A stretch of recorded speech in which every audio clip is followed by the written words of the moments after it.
Grimm's Household Tales, translated by Margaret Hunt, read by Paul Martin. This audiobook and its underlying text is in the public domain. Number 115, The Bright Sun Brings It to Light. A tailor's apprentice was travelling about the world in search of work, and at one time he could find none, and his poverty was so great that he had not a farthing to live on. Presently he met a Jew on the road, and as he thought he would have a great deal of money about him, the tailor thrust God out of his heart, fell on the Jew, and said, "Give me your money, or I will strike you dead." Then said the Jew, "Grant me my life, I have no money but 8 farthings. But the tailor said, "Money you have, and it shall be produced," and used violence and beat him until he was near death.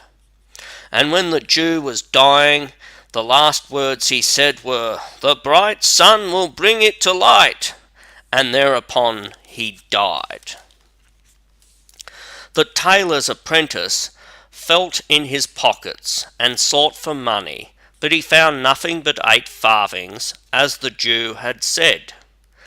Then he took him up and carried him behind a clump of trees, and went onwards to seek work.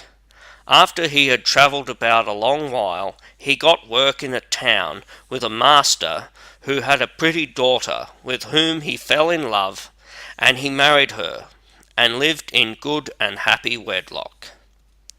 After a long time, when he and his wife had 2 children, the wife's father and mother died, and the young people kept house alone.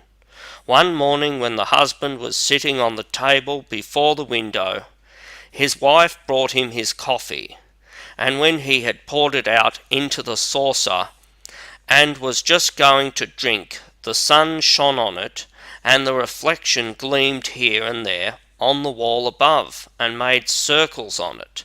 Then the tailor looked up and said, "Yes, it would like very much to bring it to light, and cannot."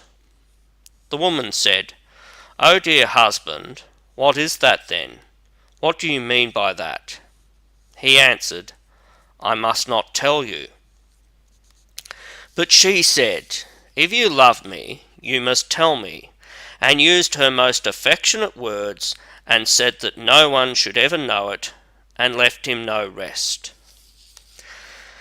Then he told her how years ago, when he was travelling about seeking work, and quite worn out and penniless, he had killed a Jew, and that in the last agonies of death, the Jew had spoken the words, "The bright sun will bring it to light." And now the sun had just wanted to bring it to light, and had gleamed and made circles on the wall, but had not been able to do it. After this, he again charged her particularly never to tell this, or he would lose his life, and she did promise. When, however, he had sat down to work again, she went to her great friend and confided the story to her. But she was never to repeat it to any human being. But before 2 days were over, the whole town knew it, and the tailor was brought to trial and condemned. And thus, after all, the bright sun did bring it to light. Grimm's